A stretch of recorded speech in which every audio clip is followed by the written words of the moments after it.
来乡亲啊，继续来到南投的合欢山，一透早来真侪人。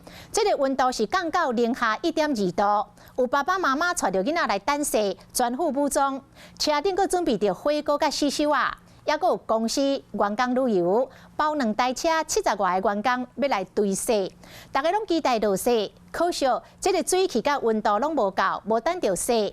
虽然有淡薄仔危险，但是出日了后，这个日头光照着一粒搁一粒的山岭，美丽风景，互游客来赞叹，讲也是真有价值。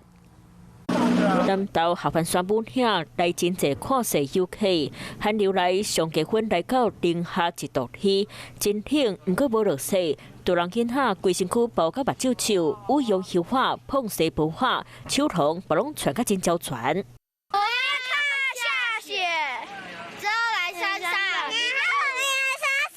上来等雪啊，可惜天气没有到那么冷，水汽不够，就没有遇到雪。就惊囡仔寒甲挡袂牢，爸母阁特别伫咧车顶准备火锅含四手花，补充热香。折叠锅，对，这个煮火锅用的。山顶董事行因为公司行号带员工来遮旅游，2台车70外行。有一点遗憾呐。之前的员工旅游也是追雪吗？还是今年是第一次？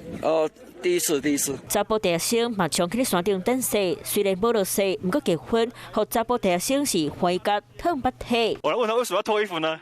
没有看到雪，真的太遗憾了。我们上来就是为了看雪了。这波寒流虽然互合欢山带来结婚，水气和温度波达到落雪飘寸，游客白走一撮。不过日头出来，将4颗灰的山染个变金色。虽然无看到雪，不过看到美丽热岛的景色，嘛互游客印象真深。